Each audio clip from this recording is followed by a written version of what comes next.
If you're looking for a game that fuels your desire for high-octane devastation, then you should look no further than Redline Crooks. An extremely fast-paced and engaging combat racer with a massive amount of replayability due to the amount of build diversity that you have here. You can play as a variety of different unique characters with their own base stats and abilities based on their vehicle that will help you destroy and evade the police, bounty hunters, and bosses as you ram and boost your way through each stage with very little to slow you down. I'd really like to point out that if you're familiar with the classic age of Java and websites like Newgrounds or Addicting Games, you'll have a strong sense of that era when it comes to content creators and their amusing concepts, which, while oftentimes lacking in depth, had a lot of replayability for something so simple in design. You could quite literally play this game for days because it's just that fun. Despite the game's cheery and carefree joyous soundtrack, the game itself contains a lot of mindless addicting carnage, which complements the tone oddly enough. Jamming out to these happy-go-lucky tunes as you quite literally fly through each stage has never been more exhilarating and enjoyable. It's something you need to play at least once to understand. There isn't much story as to why the police and bounty hunters are after you, or why this oddly goofy-looking yet attractive shopkeeper is so willing to help you. But you don't mind the unknown details as you're zooming your way through the ever-increasing threats of vehicles with enemies gaining ever more powerful special effects such as magnetic auras, laser beams, and also heat-seeking missiles.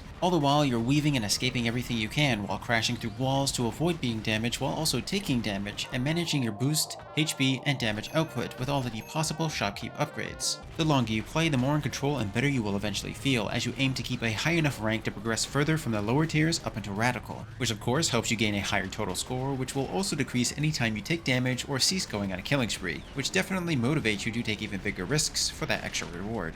This definitely has an arcade feel to it, so there isn't much to say except that if this were an arcade game, you would definitely dump every last quarter you have to play it until you were broke. This is what made games like this so easy to get into and addictive. There were no catches, no microtransactions, no poorly designed features, just simply straight to the point gameplay with no nonsense that kept you from enjoying a truly amazing game. There's a little bit of nostalgia here because it's been a long time since I've played a game that felt like the classics I used to play on Java clients before that was removed. So if you're looking for that type of gameplay, or even if you're just browsing, you might just be surprised at how enjoyable this game can be if you just give it a chance.